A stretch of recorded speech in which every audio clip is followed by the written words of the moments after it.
Le kimbanguiste célèbre ce 6 avril en Kamba la vie du prophète Simon Kimbangu, le chef de l'État Félix-Antoine Tshisekedi Tshilombo, qui a pris part à ces activités commémoratives, a résolu de donner un nouveau statut à la cité de Nkamba qui devient dorénavant la ville sainte. Accueil royal pour le léopard par le chef de l'État et la population congolaise après la qualification pour la Coupe du Monde 2026. Maisons et véhicules ont été remis aux joueurs en vue de les encourager pour cet exploit historique.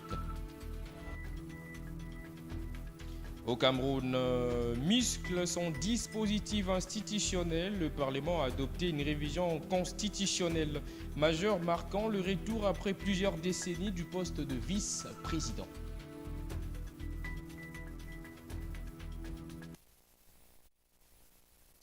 À toutes et à tous, bonsoir et bienvenue dans ce journal sur SVTV à l'occasion des activités commémoratives de la journée du 6 avril liée à la vie du prophète Simon Kimbangu, le chef de l'État Félix-Antoine Tshisekedi Tshilombo qui a pris part à cette activité a résolu de donner un nouveau statut à la cité de Nkamba qui devient dorénavant la ville sainte dans la province du Congo central. Suivez.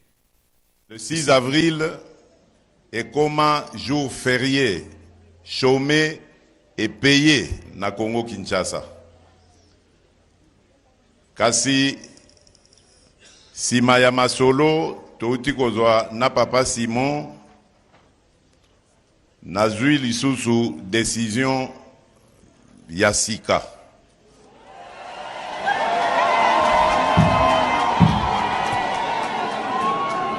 Décision wana ezali yako zwa statut yako pesa statut spécial na cité Nkamba. Statut spécial wana ezali cité Nkamba yokoma ville sainte.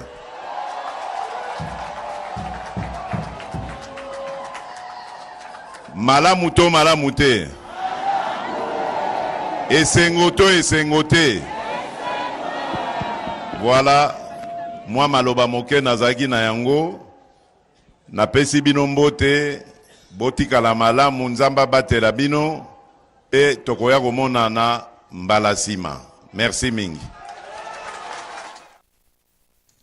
Je le dis en titre, au lendemain de leur qualification pour la Coupe du Monde, les léopards à messieurs de la République démocratique du Congo ont été réussis dimanche 5 avril par le président de la République Félix-Antoine Tshisekedi Tshilombo au Palais du Peuple en guise des reconnaissances nationales après leur victoire 1-0 face au Jamaïque au Mexique à Guadalajara.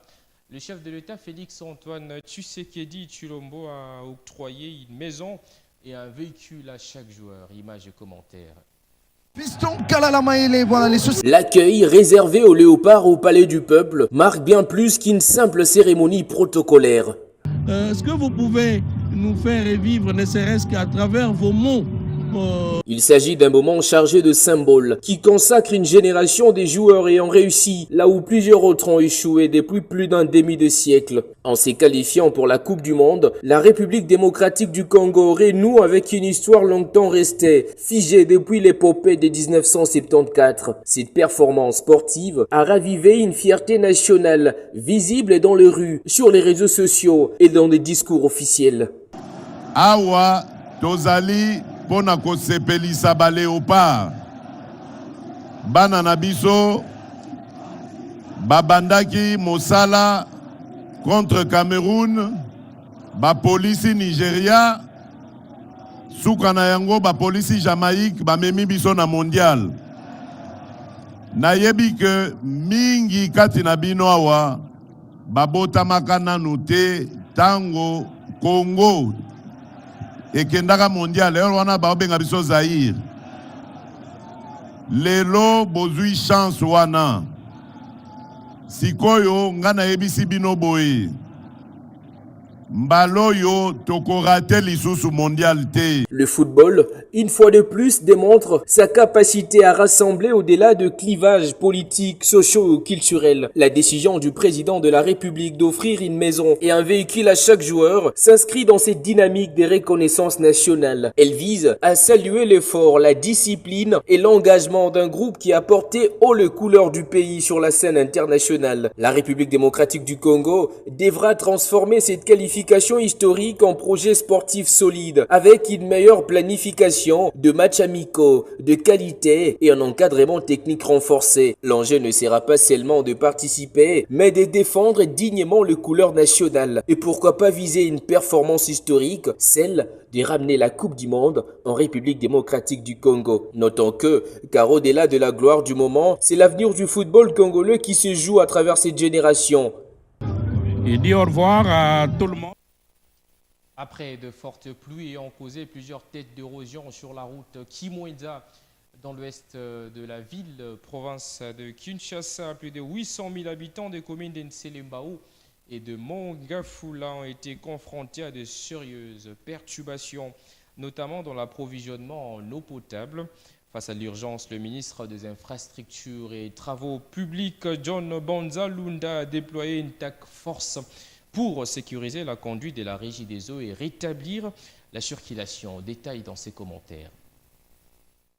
Après de fortes pluies dans cette partie de Kinshasa, capitale de la République démocratique du Congo, la route de Kimwenda aura été un grand élément perturbateur, non seulement pour la circulation, mais surtout pour la desserte en eau dans plusieurs quartiers de communes de Nselembao et Mongafula. Cette tête d'érosion a affecté plus de 800 000 personnes. Face à ces situations critiques, le ministre des Infrastructures et Travaux publics John Banzalunda a mis en place un task force réunissant le régie sous tutelle. Première cible, l'érosion du chemin Ekondo où la conduite des N600 de la Régie des eaux était menacée ainsi que l'usine de distribution d'eau de Lukaya qui produit 36 000 mètres cubes d'eau par jour et qui ne pouvait plus fonctionner à cause de dégâts enregistrés. Face à ces deux objectifs clés, à savoir le rétablissement de la circulation et la protection de la conduite d'eau de la Régie des eaux, les descentes sur le terrain se sont multipliées. Un marquage à la culotte du ministre, des ateliers ouverts, le renforcement et l'approvisionnement en matériaux ont été engagés. Les images d'avant, pendant et après les travaux sont simplement hallucinantes. Notons que John Banzalunda et son équipe ont finalement rétabli l'approvisionnement en eau à la grande joie de la population, puis la circulation a repris son cours normal dans cette contrée.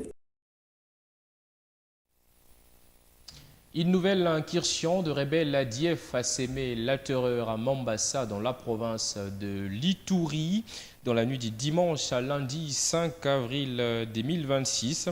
Des tirs nourris ont contraint de nombreux habitants de quartiers périphériques à fuir vers le centre de la cité où les activités tournent au ralenti selon deux témoins. Le porte-parole de FARDC en Ituri, le lieutenant Gilles Ngongo, indique que 5 combattants ADF ont été tués et des armes récupérées après des échanges de tirs ayant permis de mettre les assaillants en déroute. Par ailleurs, 3 enfants de moins de 10 ans retenus en otage par les rebelles ont réussi à s'échapper lors de ces affrontements. Le chef d'état-major adjoint de forces armées de la République démocratique du Congo, accompagné de plusieurs officiers supérieurs, s'est rendu au Nord Kivu pour évaluer les opérations en cours face à l'activisme persistant des FDLR.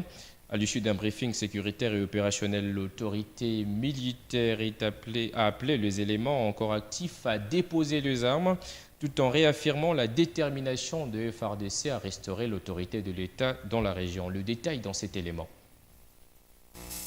Les opérations concernant les FDLR, encore signalées actives dans la province, ont motivé la mission d'inspection du chef d'état-major général adjoint, accompagné de plusieurs officiers supérieurs effectués le 3 avril 2026 dans la zone des défenses. L'objectif de cette mission consistait à assurer le suivi des opérations sur le terrain, donner des directives claires, précises et permanentes, ainsi qu'évaluer les dispositifs sécuritaires en place. L'autorité militaire a assisté à un briefing opérationnel présenté par le commandant intérimaire de la 34e région militaire, le colonel Lewis, suivi d'une synthèse détaillée de la situation sécuritaire, des axes de communication routiers, ainsi que du déploiement de forces dans leur zone de responsabilité. Cette présentation a été complétée par le général-major Doudou Kawasango, commandant de la base militaire locale, qui a exposé le tas des opérations en cours et le défi logistique rencontré. Au cours de cette mission, les autorités militaires ont lancé un appel aux éléments encore actifs dans la province à s'y rendre volontairement aux forces armées de la République démocratique du Congo ou à se présenter auprès des autorités locales dans les différents quartiers afin d'éviter davantage d'effusions de sang et de favoriser un retour progressif à la paix. Le chef d'état-major général adjoint a par ailleurs félicité les commandants des grandes unités pour leur résilience, leur détermination et leur abnégation dans l'accomplissement d'un travail particulièrement difficile. Il a rappelé que le métier militaire exige discipline, sens du sacrifice et respect strict de la Constitution, ainsi que de règlements militaires, Notant qu'il a exhorté les responsables à commander avec initiative, à faire preuve de leadership et à trouver des solutions adaptées face aux défis sécuritaires persistants dans la province. Le chrétien du monde entier ont célébré dimanche 5 avril la fête de la Pâque, réunissant des milliers de fidèles dans des églises. Interrogé par notre rédaction, Faustin Mwanda, pasteur d'une église à Kinshasa, nous a expliqué que cette journée symbolise la victoire de la vie sur la mort et appelle le chrétien à un engagement renouvelé dans leur foi. On écoute ici le pasteur Faustin Mwanda. Alors, la Pâque, pour nous qui sommes chrétiens, en fait, c'est la résurrection de Christ. Oh, la résurrection de Christ, pour nous, ça symbolise la victoire de la vie sur la mort, la victoire de la lumière sur les ténèbres, la victoire de la liberté sur l'esclavagisme, la victoire de la déchéance à des opportunités, la victoire de ce corps mortel qui a été sémé, mais qui ressort incorruptible et vivant pour l'éternité.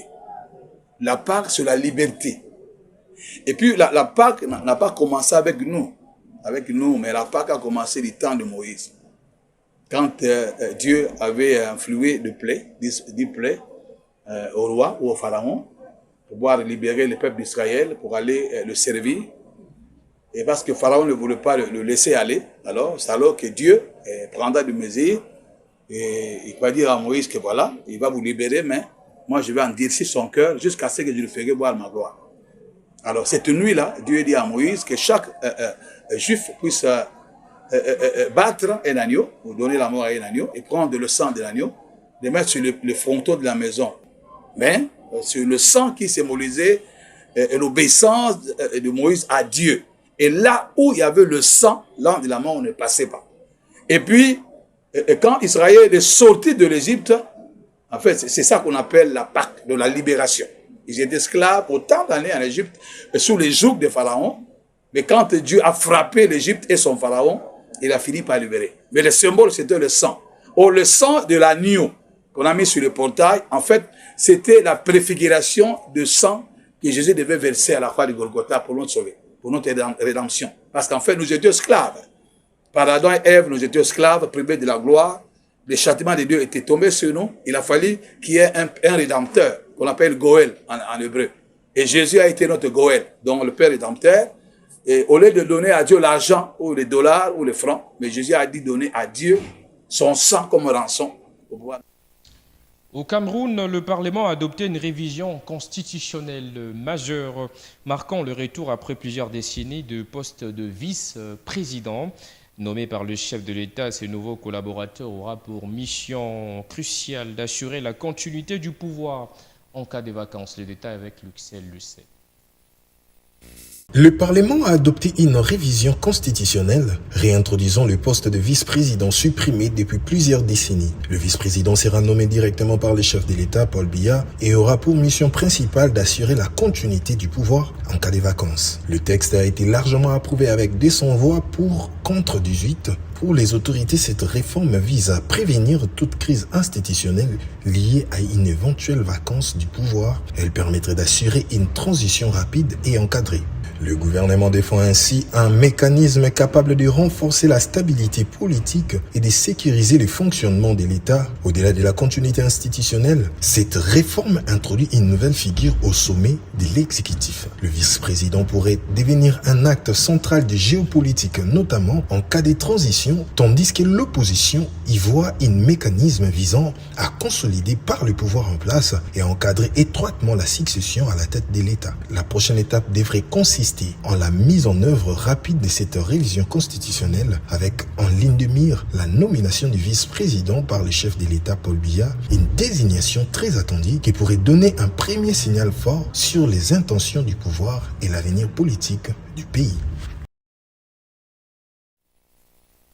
C'est ainsi que se renferme cette édition du journal. Mesdames et messieurs, merci de l'attention soutenue et éventuelle des programmes sur Sacré Vision Média.